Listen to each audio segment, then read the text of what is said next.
Welcome to The Terrible Take, a daily segment telling Steeler Nation what's on our minds. I'm Melanie Friedlander. 3 games into the NFL schedule, it's a little too soon to know how the remainder of the season will unfold. We do have enough data at this point to see some trends. Obviously, a lot can change over the next few months, hopefully due to continued player development. On the flip side, injuries can test the depth of a team and alter the course significantly. Steelers fans saw that in 2019, when quarterback Ben Roethlisberger was lost for the season with an elbow injury in Week 2. Last year with the Jets, quarterback Aaron Rodgers was in the running for Comeback Player of the Year, despite the team finishing with a disappointing 5-12 record.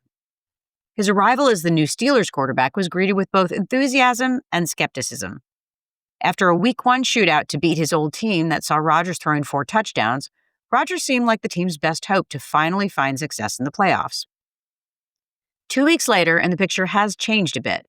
In some ways, Rodgers is the same player he was last year, with almost identical numbers for passing yards per game, yards per attempt and completion, and adjusted net yards per attempt.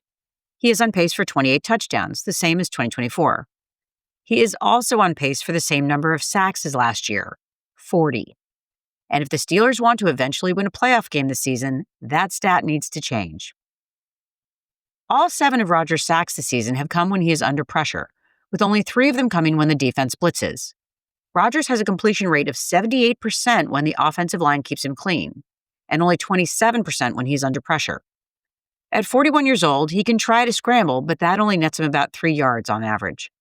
He really isn't a threat with his legs.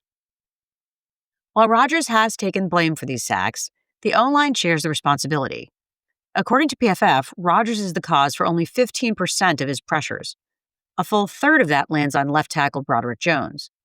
The rest of the fault is shared by Sayamalu, Frazier, McCormick, and Fautano.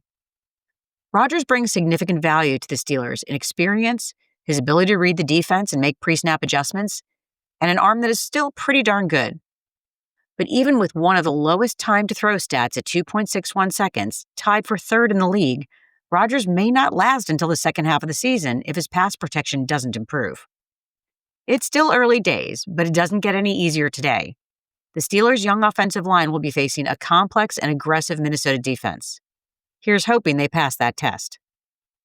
Be sure to follow us at SteelersDepot.com and check out episodes of The Terrible Take every day at 5 p.m. Eastern Time. And check out The Terrible Podcast with Dave Bryan and Alex Kozora every Monday, Wednesday, and Friday.